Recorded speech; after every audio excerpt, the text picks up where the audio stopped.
Feedback always welcome and appreciated at Purity_Museo and at KBC Channel 1 News. Use the hashtag Channel 1 Weekend to tweet us. We are also live on all our social media platforms. My name is Purity Museo and Lucy Maura is our sign language interpreter tonight. Let's kick off this broadcast. Chief Justice Martha Koome has appealed to President Uhuru Kenyatta to swear in the 6 judges he declined to appoint as recommended by the Judicial Service Commission, saying it was enshrined in law. Speaking during the swearing-in and assumption of office of Justice Daniel Musinga as President of Court of Appeal, Koome at the same time expressed her dissatisfaction in the judiciary's budget allocation and reiterated the need for more funding.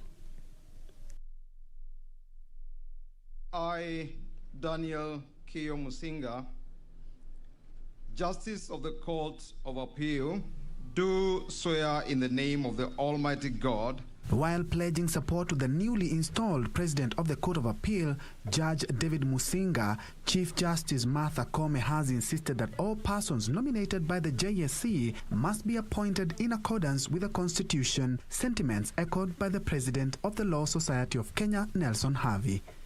As the Chief Justice and as the Chairperson of the Judicial Service Commission, and state that all persons recommended by the JSC and as directed by the Constitution must be appointed as judges. That is the law. I am a judge. I do not want to enter into any controversy. You must deliver to the Court of Appeal victory at all costs and redeem the Court of Appeal from the shame of being the graveyard of jurisprudence. She seized the opportunity to defend the independence of the judiciary, which she claimed was under threat of capture by private and public sector players. The independence of the judiciary remains under serious threat of capture, and the culprits, unfortunately, are not only limited to agencies within government or politics. To me, these unsolicited commands are tantamount to interference with the judges' independence, as the Constitution forbids any party or authority from directing us in the discharge of our duties. The CJ also announced that the Court of Appeal judges will now revert to sitting at stations outside Nairobi that have been inoperative since 2019 due to the shortage of appellate judges. National Assembly Speaker Justin Muturi and Attorney General Kihara Kariuki also guaranteed Justice Musinga of their support to ensure the Court of Appeal delivers on its mandate.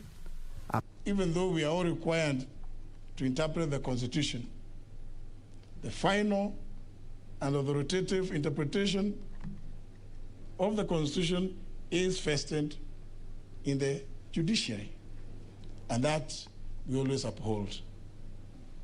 But I would commend you to the 3 C's, which we spoke about so often when I was a judge. The C of courage, the C of collegiality, and the C of civility. The executive can criticize other arms of government as its democratic right, but so can others.